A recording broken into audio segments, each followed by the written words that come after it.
نداء للحكومة، نداء للحكومة، نداء للنائب العام، نداء لرئيس الوزراء. الشارع يا جماعة دون، الشارع اللي احنا فيه دون شارع رئيسي وشارع حيوي، شارع الأزهر. شارع الأزهر يعني بيوصل على ميدان سيدنا الحسين، وميدان سيدنا الحسين يعني كل السياحة اللي فيه ومنطقة الأثارات كلها. ايه اللي احنا فيه ده بقى يا جدعان؟ نداء لرئيس الوزراء، نداء للبتوع الحي، نداء للرئيس السيسي. يا جدعان ارحمونا، الباعة الجائلين في كل حته والحكومه سايباها.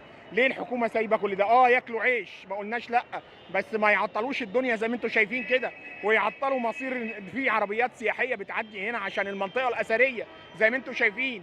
كل ده واقف. الاجانب يقولوا علينا ايه لما يجوا يشوفوا الطريقه دي؟ الاجانب يشوفوا يقولوا علينا ايه؟ زي ما انتم شايفين الطريق واقف والناس قاعده تشوف ازاي، وكل الناس هي منطقه حيويه، لكن لازم يكون فيها ترتيب، لازم يكون فيها نظام. كل حته فيها باعة جائلين، الطريق واقف زي ما انتم شايفين. يعني دي لو عربيه سياحيه ماشيه دلوقتي يقولوا علينا ايه؟ مفيش عربيه سياحيه تروح هناك، لان الطريق ده بيوصل على ميدان سيدنا الحسين زي ما انتم شايفين المنطقه الاثريه.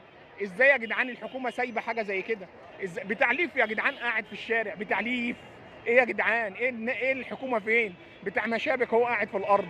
ازاي الحكومه ياكلوا عيش؟ ما قلنا على عيننا وراسنا ياكلوا عيش، بس ازاي يتساب كده في الدنيا كده؟ لازم يكون ليهم اماكن مخصصه يا جدعان. حد يشوف لنا الموضوع ده. نداء للنائب العام، نداء لنائب العام، اعتبروا الفيديو ده بلاغ للنائب العام يجي يرحمنا. هنروح لمين تاني؟